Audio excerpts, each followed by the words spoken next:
Então vamos lá, meus irmãos, começando aqui nossa aula de hoje, mais uma vez, graça e paz. Amém. Amém. Graças a todos. Graça e paz a todos. Boa noite a todos. É com muita alegria que hoje nós estaremos tendo a segunda aula de introdução do Antigo Testamento 2. Glória a Deus.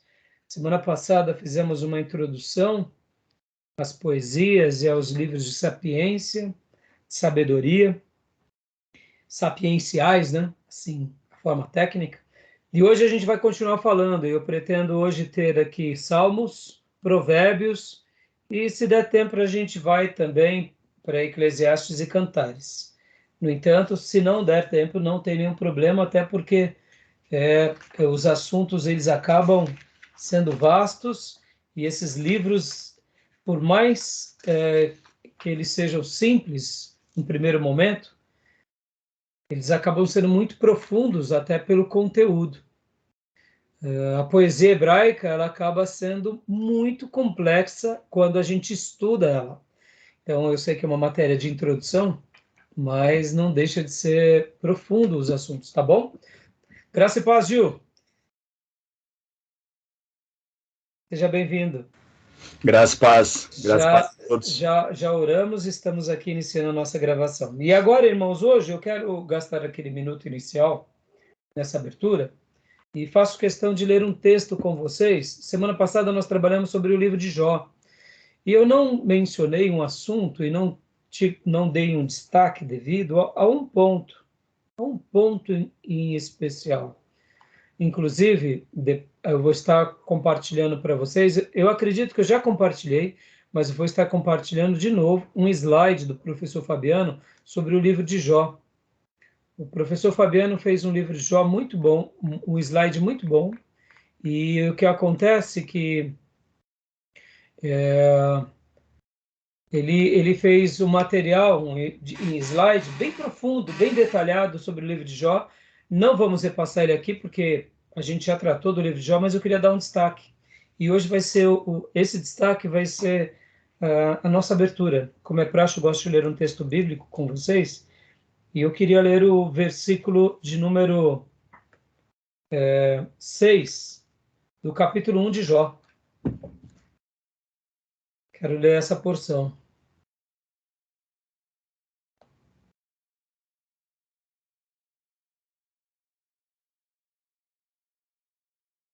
Do versículo de número 6 ao versículo de número 12, e depois o capítulo de número 2, do versículo de número 1, também, até o versículo de número 7. Então, Pastor Johnny, leia para nós Jó 1, 6 ao 12, e Gil, eu peço que você leia para nós do 2, do 1,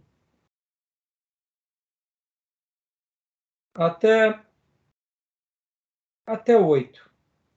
Tá bom? Perfeito. Eu não mencionei semana passada, nessa poesia, o nosso adversário. Não dei um destaque. Se citei, foi brevemente. Mas eu gostaria agora de dar um destaque nessa abertura. Por quê, irmãos?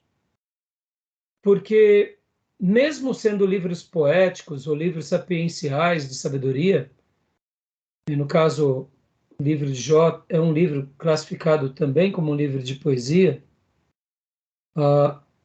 por meio dessa poesia, Deus permite com que tenhamos conhecimento do nosso arqui-inimigo. E é muito importante que nós, como cristãos, povo de Deus, e principalmente agora seminaristas, estudiosos da palavra, tenhamos essa clareza de que há uma batalha espiritual imensa contra nós. E por que eu estou falando tudo isso, irmãos? Quando nós nos dedicamos a estudar a Bíblia, há uma batalha espiritual imensa. Imensa, imensa. Mas eu quero dar uma boa notícia. A vitória é nossa em nome do Senhor. Amém? Amém. Amém. Porque o maior interessado em nós e nos nossos estudos é o próprio Deus. Verdade. É Ele.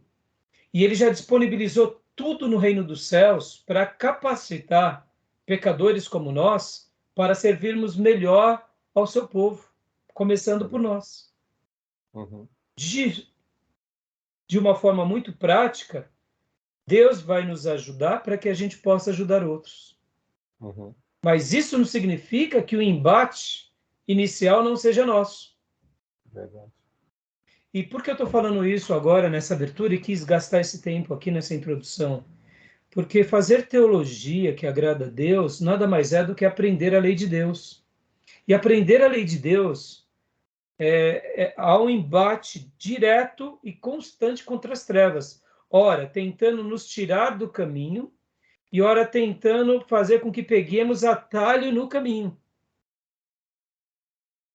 E eu queria ler esse texto com vocês e ler esses versículos de Jó, porque assim como nós conhecemos a história de Jó, trabalhamos semana passada, e Jó venceu, ele venceu a dor, ele venceu a provação, venceu a angústia e venceu o mal. Porque Deus era com ele, Deus também nos ajudará na nossa jornada. Amém? Fazendo teologia agora, e não só agora, mas servindo a igreja do Deus vivo. E por que eu estou querendo gastar esse minuto introdutório aqui? Porque, irmãos, não pensem em vocês que depois de formados, as batalhas cessarão. Não, elas continuarão. Não vai mudar a batalha. Pelo contrário, a batalha espiritual vai continuar e nós teremos um trabalho pela frente. E mesmo depois no ministério, com o ministério próspero, frutífero e realizado, a batalha continuará. Ou seja, nós somos chamados a batalhar e a vencer para sempre, amém? Assim como foi Jó. Por isso que a gente vai ler esse texto agora, e eu deixo essa palavra introdutória para mostrar que nós que estamos aqui aprendendo, nós não estamos aprendendo para nós, nós estamos aprendendo para nós no primeiro momento. Porque como que eu vou ensinar alguém de algo que eu não tenha convicção? Então eu passo por esse embate, mas depois de passar por esse embate pessoal, essa batalha espiritual contra as hostes do mal, no momento em que eu estiver na igreja, eu também passarei. Por quê? Porque agora nós estaremos servindo, dando a comida de Deus, expulsando os demônios, e não deixa de ser um embate. Pode ver, cada culto é um embate, cada evangelismo é um embate, cada momento é um embate. E por toda a nossa caminhada a gente vai ter esse embate. E olha, irmãos, não subestimem. Há um adversário que vai tentar nos impedir todas as vezes de prosseguirmos, de lutarmos, de vivermos a palavra de Deus ou de ensinarmos ela. Mas se nós fizermos como Maria, que tinha aquela atitude contemplativa de ir diante de Jesus e se ajoelhar aos pés dele e contemplar a face dele, a gente vai vencer para sempre o diabo, a carne e o mundo, e a gente vai ter êxito, como foi Maria aos pés de Jesus. A gente vai ter êxito. Por quê? Porque Deus vai nos ajudar na nossa caminhada. Tá bom? Deixo essa breve meditação para vocês. Quero ler esse texto. Seja bem-vinda, Maísa. Glória a Deus. Então, pode ler para nós, pastor Johnny e Gil, Jó, capítulo 1, versículo 6 em diante, e depois Gil, capítulo 2. Perfeito. Certo dia, os anjos vieram apresentar-se ao Senhor, e Satanás também veio com eles. O Senhor disse a Satanás: De onde você veio? Satanás respondeu ao Senhor: De perambular pela terra e andar por ela. Disse então o Senhor a Satanás: Reparou em meu servo Jó? Não há ninguém na terra como ele, irrepreensível, íntegro, homem que teme a Deus e evita o mal. Será que Jó não tem razões para temer a Deus? Respondeu Satanás. Acaso não puseste uma cerca em volta dele, da família dele, de tudo que ele possui? Tu mesmo tens abençoado tudo o que ele faz, de modo que os seus rebanhos estão espalhados por toda a terra. Mas estende a tua mão e fere tudo o que ele tem, e com certeza ele te amaldiçoará na tua face. O Senhor disse a Satanás: Pois bem, tudo o que ele possui está nas suas mãos, apenas não toque nele. Então Satanás saiu da presença do Senhor. Que texto, não, irmãos? Olha como começa a poesia. Então, eu fiz questão, semana passada eu mencionei sim sobre o diabo, mas eu não dei um destaque sobre o adversário tão grande. Eu apenas falei sobre aquela questão de que ele não é o opositor direto de Deus. Ele foi criado por Deus, ele está debaixo. Lembram disso?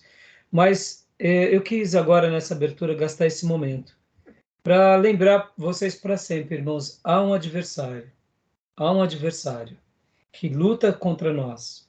E nós, ao fazermos teologia, ao estudarmos a Bíblia, nós não podemos perder isso de vista, porque muitas vezes, em nome da reflexão, da razão, a gente acaba se enveredando por caminhos bem sutis em que o diabo quer. Por exemplo, não acreditando em Deus de todo o coração, não dependendo de Deus de todo o coração, vivendo aquela jactância, aquela soberba de que tudo depende de nós. Sabe aquela falsa expectativa de que somos bons, de que somos competentes?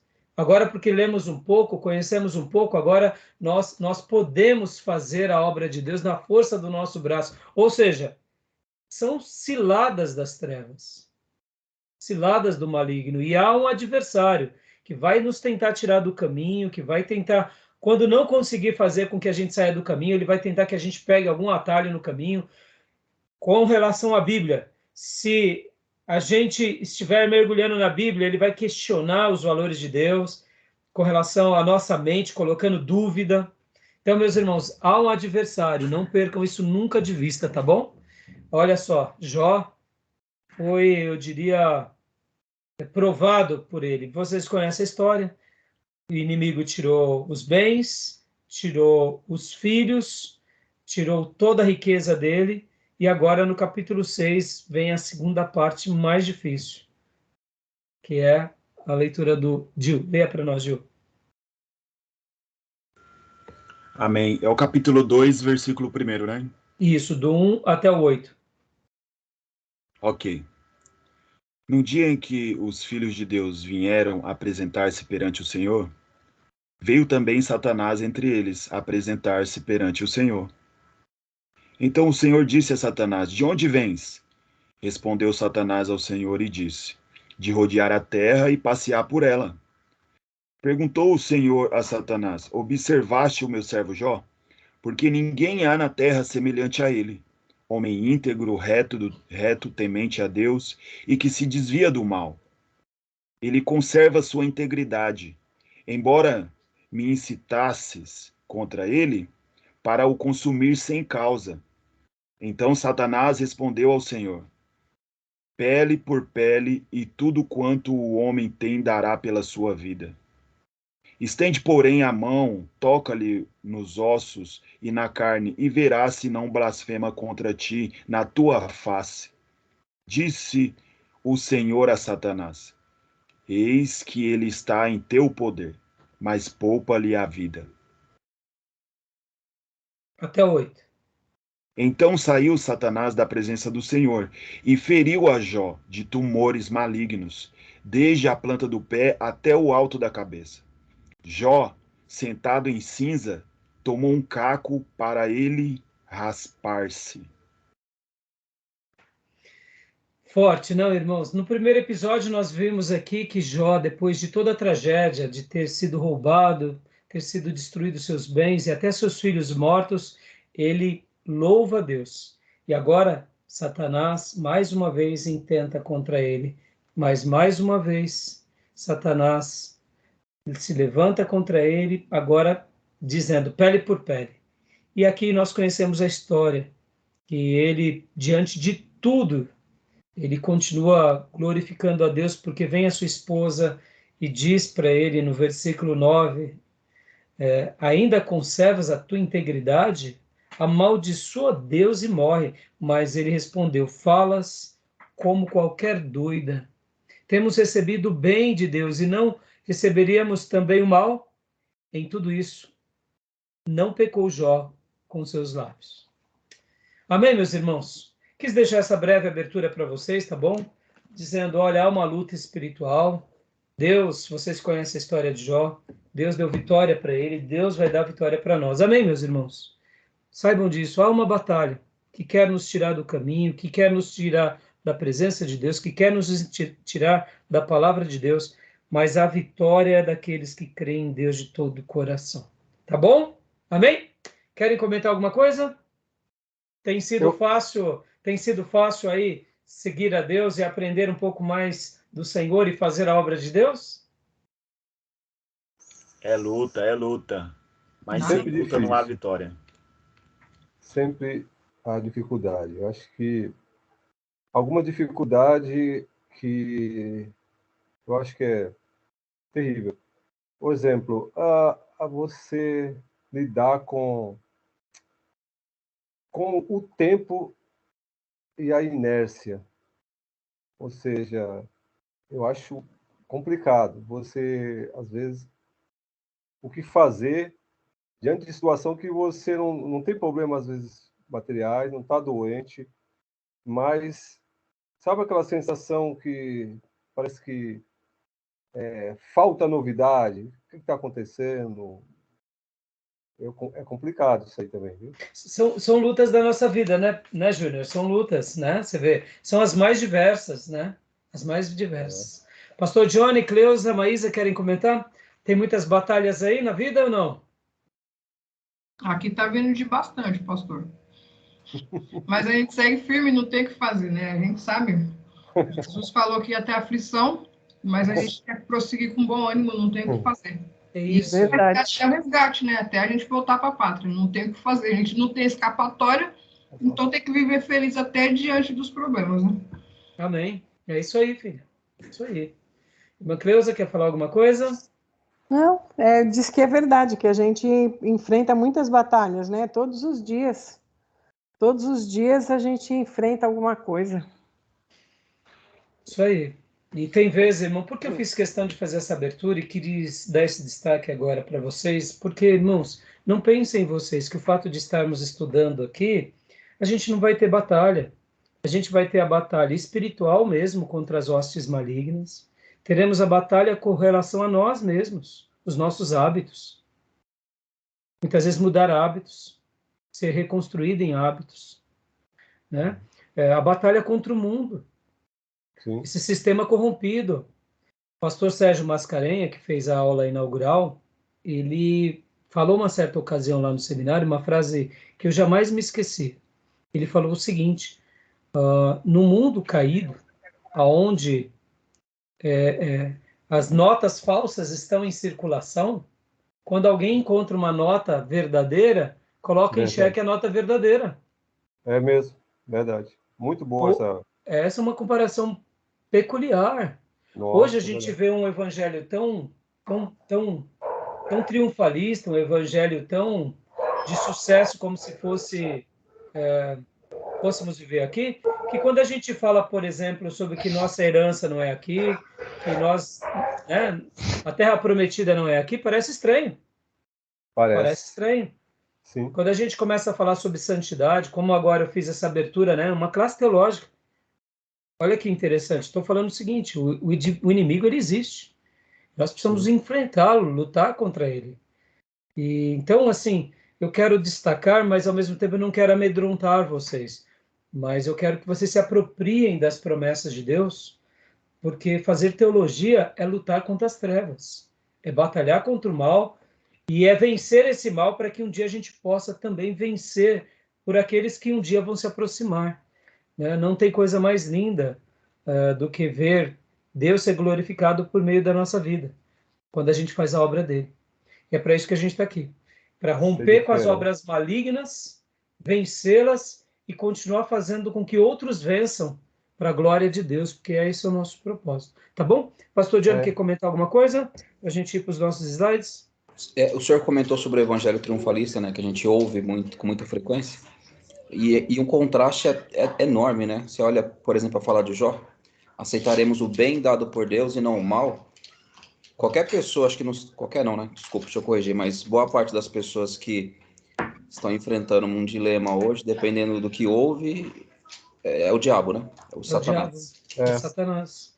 Eu acho que tem que pegar Pode falar, o ponto de equilíbrio, né? Porque a Igreja Católica, no passado, até com os Francisco de Assis, a glorificação da desgraça, da miséria, de ser pobre.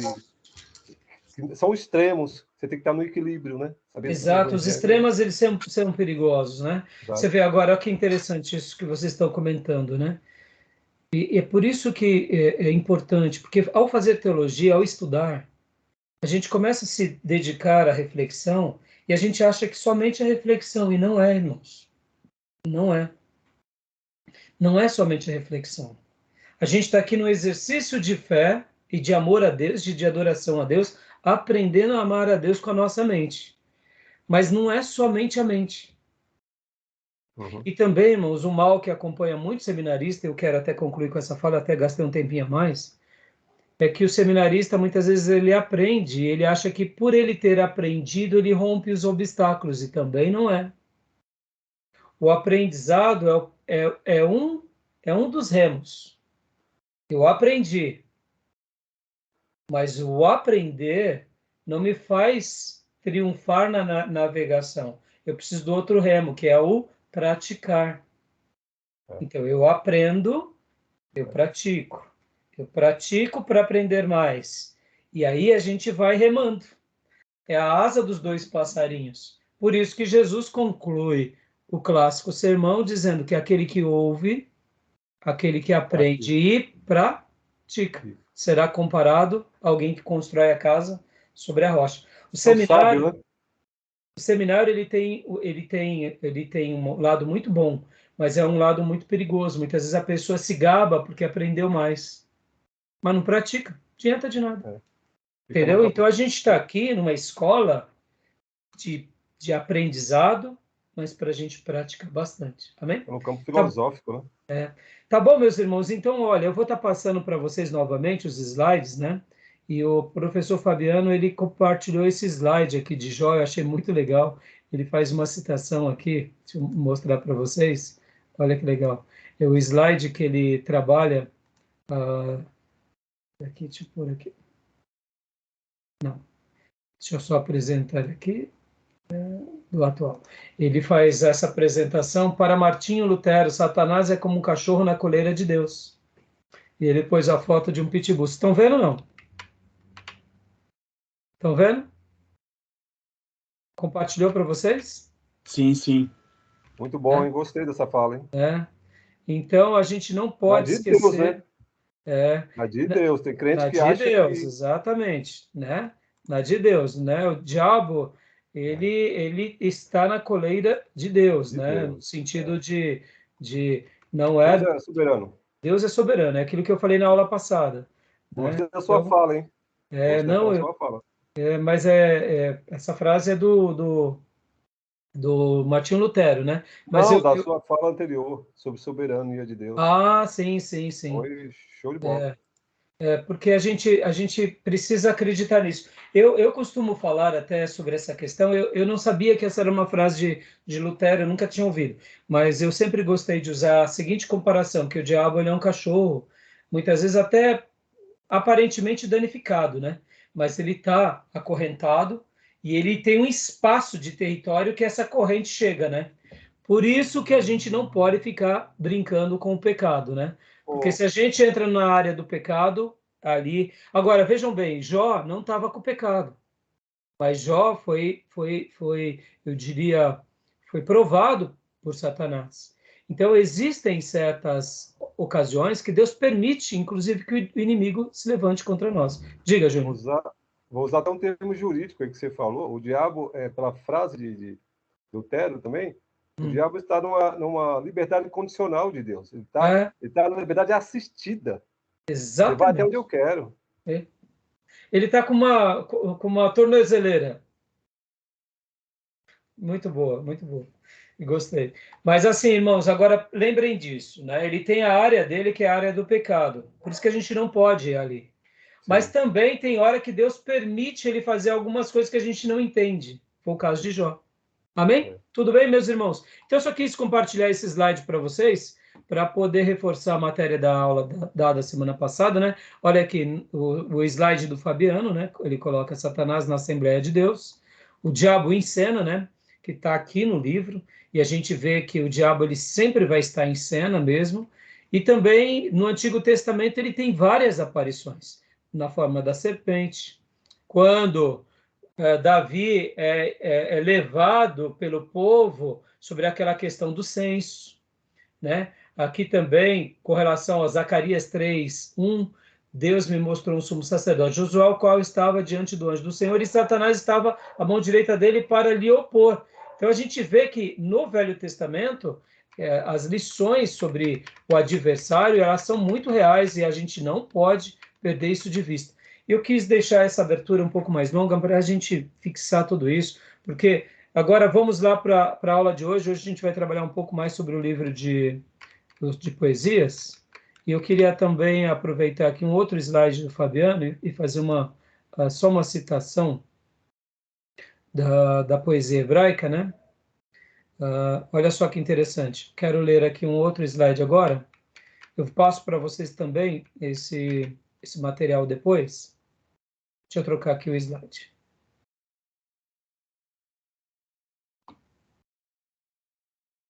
Vamos ver se vocês estão vendo aqui.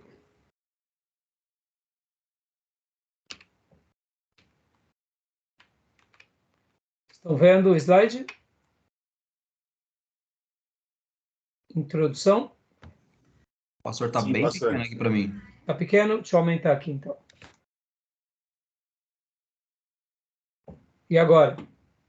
Característica da poesia hebraica. Perfeito, para mim está ótimo. Joia. Eu Tá queria bom. reprisar só um princípio aqui, irmãos, do que nós tratamos semana passada, desse slide. O professor Fabiano também faz uma introdução, como a gente trabalhou, e ele faz também esse outro slide de Jó. Mas eu queria pegar uma ideia aqui fundamental, porque olha que coisa fantástica, irmãos. Hoje nós estaremos trabalhando mais nos livros textos. E então hoje a gente vai passear mais nos livros textos. Eu vou pegar alguns slides também da professora Márcia e a gente vai estar fazendo esse mix. Mas eu vou trabalhar mais nos livros textos. Olha que interessante. Os livros poéticos e os livros de sabedoria são livros espirituais, mas também são livros de poesia. No entanto, quando os autores realizaram essas obras, a proposta principal deles, sendo conduzidos por Deus, era colocar na memória do povo e colocar na congregação do Senhor o quê? Uma ideia poderosa sobre os ensinos de Deus. Então, por meio da poesia, eles queriam ensinar o povo sobre ideias, sobre valores, sobre conceitos sagrados. Guarda isso. Por que eu quero falar sobre isso, né? Porque, olha só, lembra que semana passada eu falei que nós não temos o ritmo dos salmos, lembra disso? Nós não temos o ritmo. Como que Davi cantava o Salmo 23 tocando o seu instrumento? A gente não sabe. Nós não sabemos qual era o ritmo, qual era o tom. Nós não sabemos. Mas há uma inteligência, há uma ideia que predomina. Nas nossas poesias, muitas vezes, o que predomina é a rima. Mas na poesia hebraica, o que predomina é a ideia. E percebam que essa ideia, ela é tão linda, é tão maravilhosa, que em qualquer contexto, em qualquer geração, a ideia que foi transmitida lá pelo salmista ou pelo escritor dos provérbios, dos textos de sabedoria, que mais vai ficar na cultura, o que mais vai predominar quando o autor traduzir aquele texto sagrado, vai ser o quê? Aquela ideia sagrada. Por que eu estou falando isso para vocês? Porque guardem isso, irmãos, o que Deus quer colocar em nós são as ideias dele na nossa vida. Estão entendendo? O que Deus quer introjetar em nós é o quê? É uma mudança de mente. É colocar ideias novas. Por quê? Porque somos seres novos. Lembra que a primeira coisa que acontece num filho de Deus é o que? É o novo nascimento. Para a gente se tornar nascidos de novo, é porque houve um milagre de uma mudança espiritual em nós. E nessa mudança, para que ela continue sendo assistida, construída, aperfeiçoada, Olha que interessante. Nós precisamos de um novo padrão, de um novo código espiritual, moral, ético, e Deus vai tentar colocar tudo isso em nós por meio da sua revelação e, inclusive, por meio de poesia e escritos de sabedoria. Então, Deus, no meio da poesia, no meio daquelas rimas hebraicas, no meio de toda essa construção, o que predomina é o quê? A ideia, é a ideia. Ele quer deixar uma ideia, mesmo que no meio de poesia, mesmo que no meio de uma forma doce, linda, maravilhosa, mesmo que nos ensinando pelos dilemas da vida, ele quer deixar uma ideia. E é isso que eu queria realçar, que nesses estudos sobre os livros poéticos, guardem isso. O que Deus está querendo transmitir para nós é uma ideia sagrada, uma ideia de transformação, é uma ideia de esperança, é uma ideia de socorro, de direcionamento. No meio de poesia, no meio de arte, sim, mas é uma ideia divina, tá bom? Tudo bem? Então, e eu queria ler aqui essa ideia do que o professor Fabiano registrou. Característica da poesia hebraica. Nós já lemos isso, mas eu queria, de novo, destacar isso. A poesia hebraica...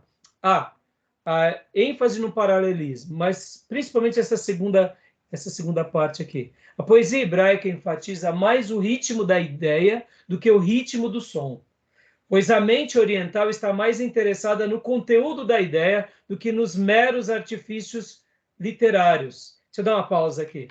Olha só, como nós precisamos de ser mudados, irmãos. Quer ver um exemplo? Eu não sei. Júnior, qual é a sua idade? Júnior, você tem quantos anos? 55, vou fazer. 55. Então, eu estou bem perto do irmão, estou com 51. A nossa infância, Júnior, não sei qual eram os seus hábitos e gostos, mas a minha infância, eu me lembro que logo que eu comecei a me tornar um adolescente, nós gostávamos de ouvir músicas estrangeiras, porque o estrangeiro era bom. Sim. Então, a gente ia ouvindo um monte de coisa, não sabia nem o que estava cantando, mas era bom, era agradável, era Sim. melancólico, e na minha geração, né?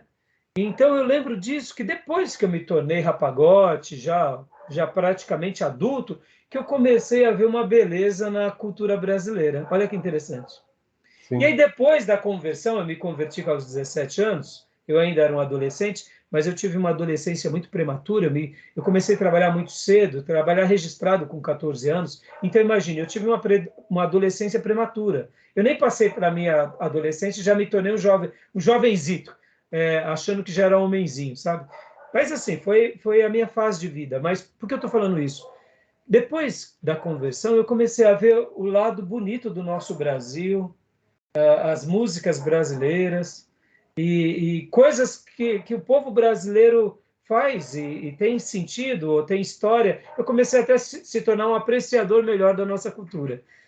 Então, o que eu quero dizer? Depois vieram outras gerações que valorizavam mais o samba, o pagode, o sertanejo, o MPB, o rock brasileiro. Ou seja, o Brasil mudou.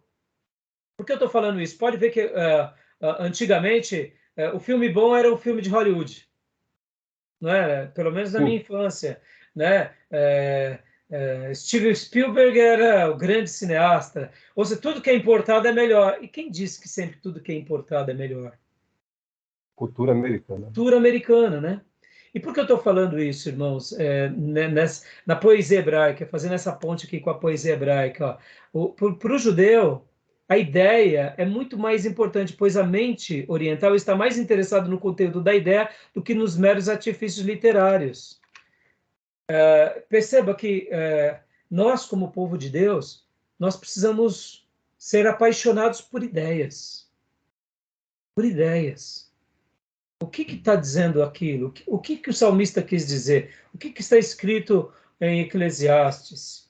O que o texto sagrado está falando sobre isso? E resgatar isso. Ensinar as pessoas a buscar ideia, mais do que a poesia. Porque a poesia, depois, com a ideia, ela só se completa. Mas uma poesia que não tem uma ideia, fica uma coisa muito, muito solta e perigosa. Estão entendendo onde eu quero chegar? Estão entendendo? E podem ver que, por exemplo, até hoje, né? Vou dar um exemplo aqui sobre a questão a questão da nossa liturgia no culto. Antigamente se cantava muito cantor cristão e harpa cristã. Vocês já notaram a profundidade dos hinos, das letras do cantor e da harpa? Sim. São fantásticos, irmãos. Mensagem, né, Uma profunda. mensagem poderosíssima. Sim. Quando nós lemos um hino da harpa ou do cantor, irmão, isso é magnífico. Se a gente canta realmente refletindo, pensando sobre aquela letra, é extraordinário. Agora, é claro, precisa de uma roupagem nova, mais moderna, eu admito, uma construção, até porque nós somos de uma nova cultura, sim, mas a gente não pode desprezar porque é um antigo, está entendendo? Muitas vezes a gente acaba cantando hinos, repetindo a mesma frase 500 vezes, que não diz muita coisa. Só porque é uma música mais contemporânea. Eu não estou sendo contra as músicas novas, mas estou querendo ser um pouco crítico. Para quê? Para a gente restaurar e resgatar essa história na nossa liturgia, no nosso culto, que é importante. Está entendendo? O equilíbrio. O equilíbrio. Não perder aquilo e, ao mesmo tempo, dar uma roupagem nova. Mas também, hoje, quando cantarmos algo novo, para a gente também não ficar só no, sabe, no iê, iê, iê. Porque muitas vezes o iê, iê, iê pode ser perigoso, porque é só iê, iê, iê. Eu não sou contra o iê, iê, iê, mas vocês entenderam o que eu quero dizer, né? Muitos hinos modernos, eles acabam não tendo uma letra, um conteúdo, e porque eles têm uma boa harmonia, a gente gosta. E, de repente, a gente pode até estar indo para o oposto, para um caminho perigoso. Estão entendendo? Então, só fiz um comentário por causa dessa... Continuando aqui a frase, ó. Essa característica é chamada paralelismo. A primeira linha do poema é paralela ou equilibrada com a segunda ou com as linhas seguintes, e uma das diversas maneiras. Tal coisa pode ser feita em dísticos, estrofes. Aí ele continua dando aqui as elaborações, mas eu queria destacar aqui o princípio da ideia. Tudo bem? Ficou claro para vocês? Tudo jóia até aí? Beleza? Tá bom? Bom, vamos lá agora, irmãos. Antes de irmos para o livro-texto, eu quero ler aqui algum comentário, alguma pergunta, alguma dúvida dos irmãos. É evidente que a aula não é sobre política, né? Mas enquanto o senhor falava sobre ideia, eu lembrei de um político, 2017, se eu não me engano, ele estava no meio de uma multidão e falou, ó, meu nome representa uma ideia. E é uma frase tão forte, eu acho. Justamente por isso, né? Porque a ideia, ela tende a se perpetuar. Exatamente. E, eventualmente, é o que o próprio salmista está colocando, né? Algo do perpétuo. Do perpétuo. Do divino. Chegou uma princesa aí, né, filha? Desculpa aí, pastor. Imagina. Bom, é isso. Não, então, é isso aí. E eu estou falando isso, irmão, você vê, para a gente ter esses olhos, sabe? E hoje vai ser legal porque eu vou passear um pouco aqui nos Salmos e eu quero tentar resgatar até algumas coisas super interessantes, porque muitas vezes a gente está lendo Salmos, a gente lê naquela perspectiva do adorador, e a gente não usa, a gente usa do coração, mas é esse coração que não pode perder a reflexão, essa reflexão que está sempre sendo regada de coração. É esse mix que tem que estar sempre entranhado. Porque Davi, irmãos, percebam, olha só que interessante. Deixa eu dizer uma coisa para vocês. Como pode um soldado guerreiro ter esse lado poético, como era Davi?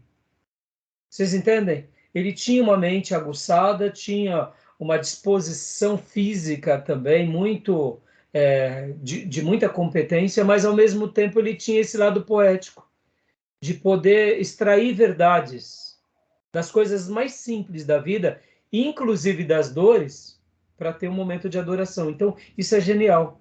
E nos livros poéticos a gente vai ver muito isso. E ó, deixa eu ler uma estrofe aqui para vocês, do meu livro do Cleide T. Francisco. Olha só, a poesia do Velho Testamento é a mais significativa contribuição do povo hebreu à literatura universal.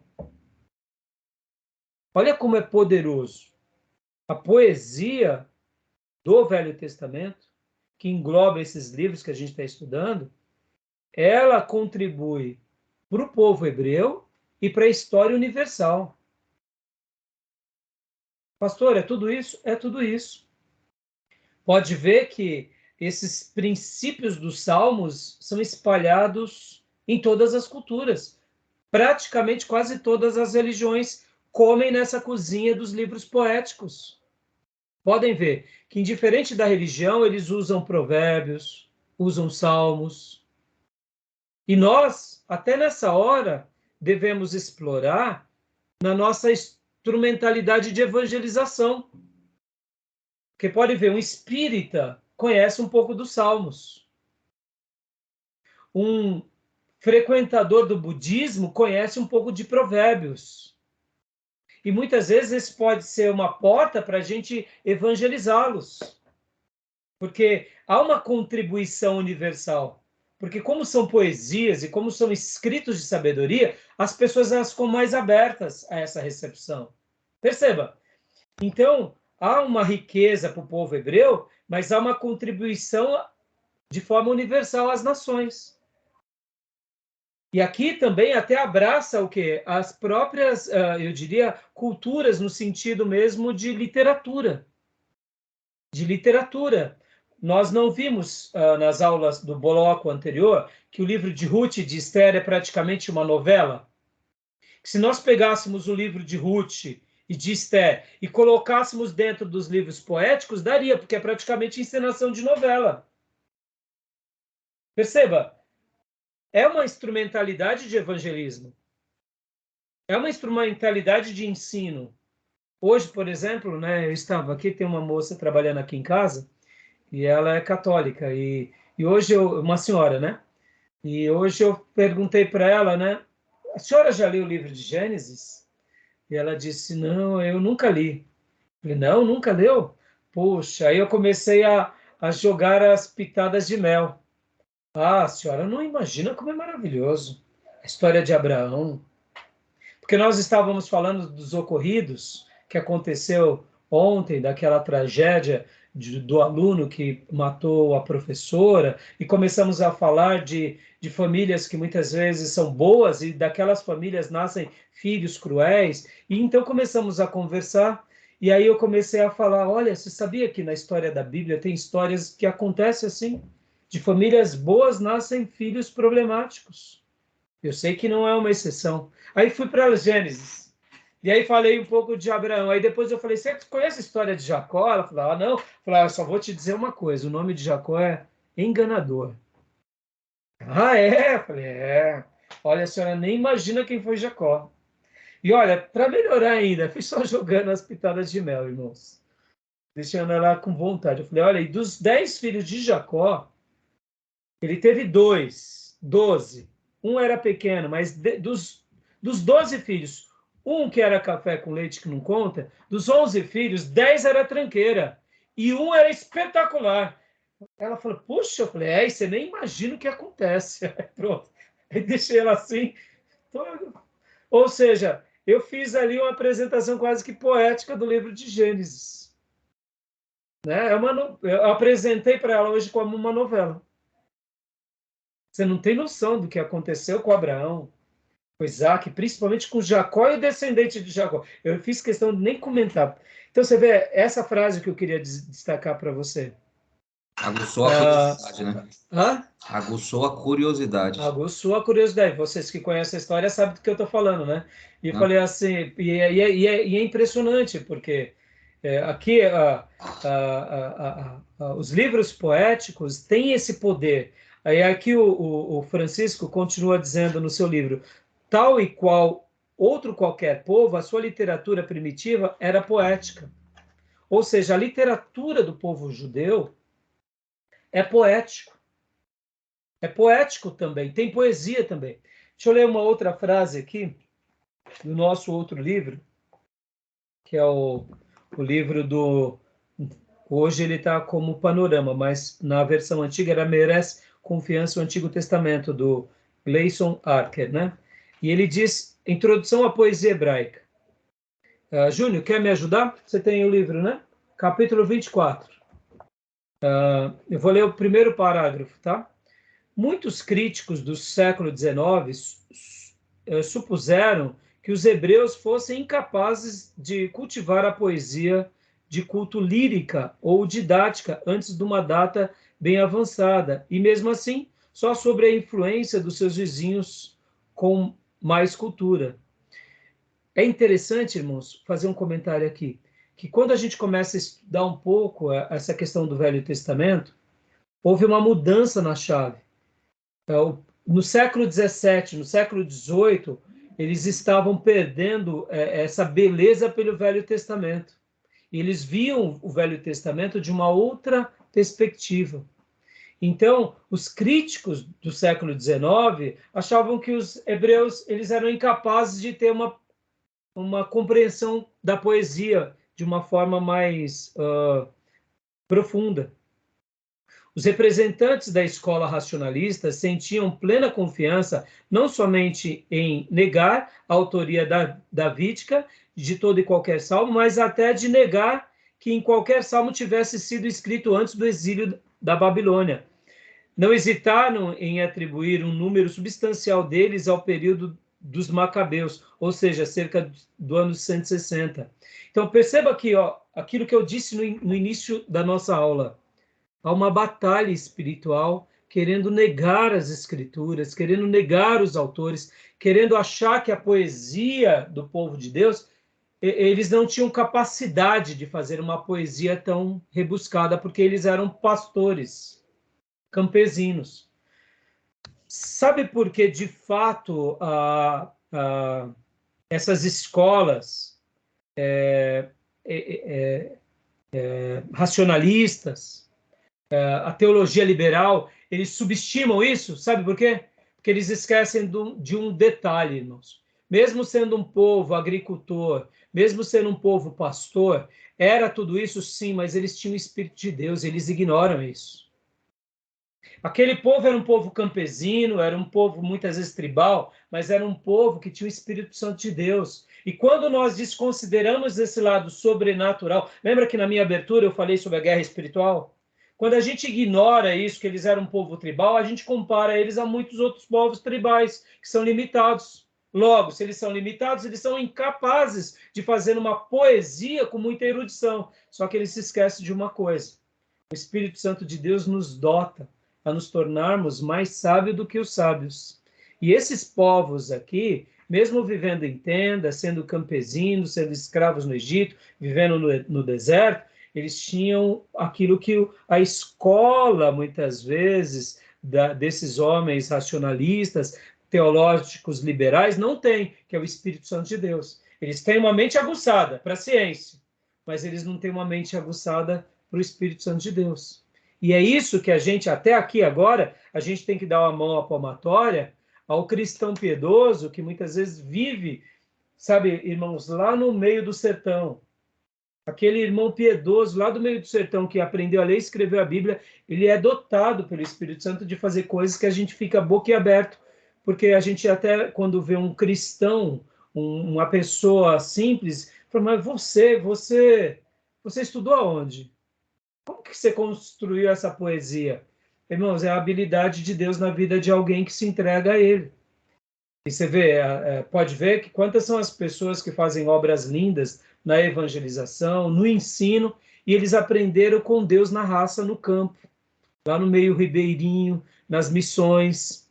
Então, e o que faz com que eles se tornassem tão célebres? Nada mais, nada menos do que o próprio Espírito Santo de Deus, guiando-nos, tá bom? Então, fiz questão de ler aqui. Júnior, lê, você achou a página?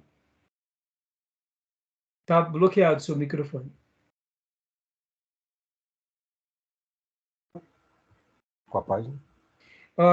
O meu livro é o capítulo 24, Introdução à Poesia Hebraica. Pastor, você quer falar, no nosso é diferente, tá? Acho diferente. Que deve estar... Tá. Está no capítulo 32. Então obrigado. É a página 547. 547? E a estrofe que eu li estava igual, Johnny? Então, eu acabei de achar também, porque o senhor falou lá, eu falei, pô, não é? Aí eu comecei a pesquisar, acabei de achar. 547? Mas acredito que sim, 547. Isso, por favor. Só a poesia hebraica, né? Isso, agora leia para mim as primeiras linhas da segunda estrofe, Júnior, por gentileza. característica? No século XX. Para mim está no século XX. No século XX, Isso. Existe uma tendência de modificar esse ponto de vista, concedendo que, pelo menos, alguma das composições hebraicas remontam a um período bem recuado, em especial na sua forma original. Tá bom até aí. Olha só, por que houve essa mudança de chave, irmãos? Olha que isso, eu estou gastando esse tempo aqui para mostrar para vocês, irmãos, uma coisa bem curiosa, que a gente vai trabalhar bastante isso, claro, se vocês fizerem o bacharel lá na frente, quando formos estudar teologia do Antigo Testamento, que aí é um assunto mais complicado, nós usamos esse livro-texto, esse livro aqui, do Kaiser. Então, mas só para vocês terem uma ideia, eu quero só dar um preâmbulo. No século 17, 16, 17, 18 e 19, houve uma mudança. Logo depois da Reforma Protestante, o Velho Testamento começou a ser meio desprezado. E quando você despreza o Velho Testamento, naturalmente você despreza o quê? Você despreza as poesias, você despreza os livros de sabedoria. E, graças a Deus, logo na mudança de século, entre o século XIX e o século XX, houve uma retomada ao Velho Testamento, em todos os sentidos. E começaram, então, a ver, de fato, as belezas não só do Velho Testamento, mas da poesia hebraica. Por que eu estou gastando esse tempo querendo explicar isso para vocês, irmãos? Porque, irmão, quando a gente começa realmente a ter essa compreensão de que é poesia, mas é uma poesia composta pelo poder de Deus, que tem uma utilidade para nós hoje, que aquele povo também foi boca de Deus, e a gente se aprofunda em tudo isso, nós começamos a desfrutar daquelas verdades e fazer com que essas ideias que um dia foram introjetadas nos autores e nos escritores, e naquele povo, naquela cultura, passem a pertencer sobre nós hoje também. Por que eu estou falando isso, irmãos? Quando a gente resgata isso, é como se fosse um resgate às nossas origens. E essa ideia, e essa graça de ter sido, eu diria, vamos dizer assim, resgatado, a igreja brasileira, graças a Deus, percebam, a igreja brasileira, ela é construída quando? Ela é construída do final do século XIX para o século XX. Então, nós não passamos o que os nossos irmãos europeus e americanos passaram. Porque para eles, houve uma mudança de chave. Mas para nós, não, nós só pegamos um momento de transição. Então, por que eu estou falando tudo isso? Sabe aquela ideia de que o europeu, ele segue a Deus, ele é nominal, ele é um religioso nominal? É por isso, essa influência. O Velho Testamento é um livro apenas de ética e de moral, e não de verdades espirituais. Por exemplo, irmãos, hoje eu li uma passagem lá de Eliseu, estou lendo os profetas. Quando eu lia a passagem de Eliseu, eu ficava aqui, na minha devocional hoje, eu ficava assim, em ebulição, de feliz, e falava, meu Deus, esse homem foi demais. E o meu coração, na minha oração, é, Senhor, faz de novo o que o Senhor fez com Eliseu. Faz de novo. Agora, me imagine o Raimundo, influenciado pela teologia liberal do século XVIII e XIX. Puxa, que interessante essa passagem de Eliseu. Ah, mas será que foi assim? Claro que não. Eliseu, orar, mandar o cajado para o seu moço para lá ressuscitar. Qual é a ideia? O que Deus está querendo ensinar em ética e moral? Olha, eu estou perdendo o melhor. Está entendendo onde eu quero chegar? Estão perdendo o melhor. Porque, de fato, Eliseu, qual que é a ideia de Eliseu? É abrir o leque da espiritualidade. De que há um Deus que opera hoje na nossa vida. Mas os nossos irmãos do século XVII, XVIII e grande parte do século XIX olhava para essas verdades espirituais da batalha de Elias contra os 450 profetas de Baal e falava assim, uma história interessante. Mas aqui não aconteceu. Entendeu? Olha que loucura. Entendeu? Então, por que eles foram indo para esse caminho? Por causa da ideia racionalista, de interpretar a Bíblia na mente humana. E por isso que a igreja europeia, principalmente a igreja alemã, e alguns americanos sofreram muito. Os ingleses não sofreram tanto, porque dentro do povo inglês e até os americanos, nós tivemos os grandes avivalistas, que eles resgataram essas verdades. A igreja brasileira já não passa por isso. Nós, graças a Deus, acreditamos em milagres. Isso facilita para a gente. Está entendendo? E agora, por que eu estou falando tudo isso na perspectiva dos Salmos, irmãos? Porque na perspectiva dos Salmos, eu sei que os Salmos ele é poesia, os montes pulam, a terra treme, e ali é poesia, mas é uma poesia que também resgata uma grande verdade espiritual, e a gente não pode perder isso de vista, tá bom? Tudo bem? Está entendendo onde eu quis chegar, porque eu quis fazer esse apontamento sobre o livro de Salmos? Querem comentar alguma coisa? Tem alguma dúvida, Maísa? Eu sei que você está chegando agora, né? Está participando conosco, né? Se tiver dúvida, irmã Cleusa, pode perguntar. É por isso que a nossa aula é para interação, tá? Eu não quero que vocês se sintam tímidas. Tá bom, minhas irmãs? Tá tudo em paz, pastor. Tô absorvendo. Então tá bom. Irmã Cleusa? Tá fechado o áudio, minha irmã. Também, pastor. Estou aqui só ouvindo. Tá bom, mas podem, né, se sintam à vontade. O pastor Johnny e o Gil já estão na metade do curso, então para eles é mais fácil. O Júnior também, né, já tem um hábito, muitas vezes até de se expressar, então eu faço questão que vocês não fiquem travadas, tá bom? Eu quero que vocês se sentam soltinho aí, que nem pipoca na panela. Tá? Deixa eu fazer mais um último comentário, irmãos. Essa questão da poesia na nossa vida como uma realidade poderosa e com as ideias sagradas sempre presentes. Olha que interessante. Deixa eu fazer uma pergunta para vocês. A adoração até os dias de Davi, depois dos dias de Davi, houve uma mudança ou não? Vocês já estudaram alguma coisa sobre isso? Vocês já notaram alguma coisa sobre essa questão? Um estudo bem superficial, mas até lendo a gente percebe sim uma transição, me parece. Em que livro você já notou essa transição, pastor Johnny? Joia.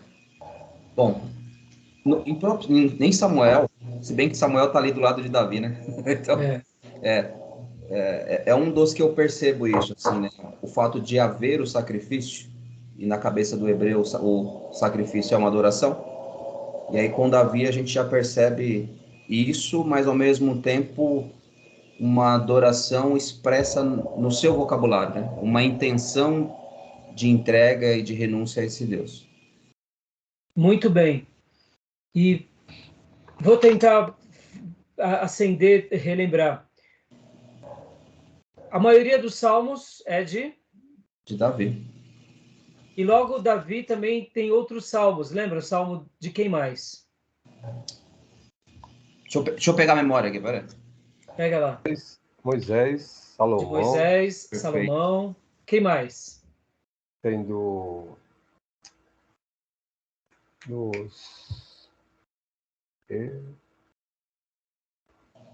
Filhos de Coré. Filhos de Coré. Quem mais? Salmos de Asaf. Asaf. Então, deixa eu dar uma pitada aqui, que aqui é uma pérola para vocês. Uma pérola. Uma pérola. Se vocês abrirem o livro de vocês lá em Crônicas, primeiro livro de Crônicas, capítulo 15, logo que a arca é levada para Jerusalém, é fantástico essa porção, irmãos. Vocês vão notar que Davi, ele revoluciona a adoração no tabernáculo, que já era um prenúncio para o templo. Olha que fantástico. Asaf era um levita, né? Exato, Asaf, os filhos de Coré. E onde a gente vai ver isso? A gente vai ver em primeiro livro de Crônicas, capítulo 15. É genial. Vocês vão notar que aqui em primeiro livro de Crônicas, Davi, aqui quando concede e pede para os levitas carregarem a arca, vocês vão ver que ele estrutura os porteiros, estrutura os sacerdotes e depois ele estrutura também as famílias para adorar a Deus. E aqui vai ter várias famílias. E é entre essas famílias a gente vai ver o nome dessas famílias nos Salmos. Então perceba, Davi ele foi tão extraordinário na questão da adoração. Ele era um adorador tão intenso que ele extravasa e ele influencia agora uma nova geração e prepara essa nova geração para o grande feito que viria, que é o templo. E no templo, a gente vê que já tem uma nova roupagem. Os levitas, além de serem auxiliares dos sacerdotes, agora os levitas também são adoradores, que tocam instrumentos e tocam bem. E é nesse contexto que o livro de Salmos acaba até tendo, eu diria, uma... É nesse contexto que o livro de Salmos até acaba recebendo mais hinos. Que interessante, irmãos. Percebam, poder da influência de um adorador numa cultura, numa geração. E não só ele, mas outras famílias que se unem a ele no mesmo propósito, gerando o quê? Gerando mais outros que também viviam essa mesma realidade. Depois leiam com detalhe, primeiro Crônicas 15, vocês vão ver. Aqui, por exemplo, no versículo 16, Davi também ordenou aos levitas, aos líderes dos levitas, que encarregassem os músicos que haviam entre eles de cantar músicas alegres, acompanhando por instrumentos musicais, liras, harpas e símbolo sonoro. Assim, os levitas escolheram Emã, filho de Joel, e Asaf, um dos parentes dele. Dentre os meraritas, seus parentes escolheram Etã, filhos dos Cuxais, e eles e seus parentes. E aí continua falando aqui, e vocês vão ver vários outros também que vão participar desse mesmo projeto. Então, o capítulo 15 vai ser muito legal, porque a gente vai ver essa disposição e essa nova frente. Agora, isso daqui ainda não era o templo, mas era a arca em Jerusalém, no novo templo que Davi tinha construído. O templo vai ser reconstruído alguns anos depois, por quem? Por Salomão. Mas o próprio Davi deixou toda a estrutura do templo pronta. Salomão edifica. E agora Salomão também reestrutura a adoração. Ou seja, Davi ajudou até o próprio Salomão a organizar a adoração. Percebam, olha a dimensão dos livros poéticos numa geração ou em algumas gerações logo depois do reinado de Davi. Estão entendendo? Agora, olha só, irmãos. Quando nós valorizamos esses hinos, esses cânticos, e nós mergulhamos nessas verdades, naquele contexto, a gente está trazendo essa mesma espiritualidade para os nossos dias. A gente está tentando fazer aquilo que os nossos irmãos faziam no passado, tentando desfrutar dessas verdades espirituais no nosso presente. A igreja vai ser abençoada ou não vai, ao crer dessa forma? Nós não seremos? Estão entendendo? Tudo bem até aí, meus irmãos? Sim. Tudo jóia até aí? Tranquilo? Celebração coletiva, né? Agora, e se nós duvidarmos de que isso foi de Davi, de que isso foi sagrado, a gente vai estar perdendo essas verdades espirituais, tá bom? Tá bom, meus irmãos? Já deu 1 hora aqui? Passa tão rápido, meus irmãos, pelo amor de Deus. Nem entrei no livro-texto, vamos agora ir para o livro-texto, tá? Beleza? Tudo jóia, meus irmãos? Tranquilo? Então, eu vou agora parar a gravação aqui. Alguma pergunta antes de eu parar a gravação? Não? Tranquilo? Então, eu vou parar a gravação aqui. Vou dar uma pausa.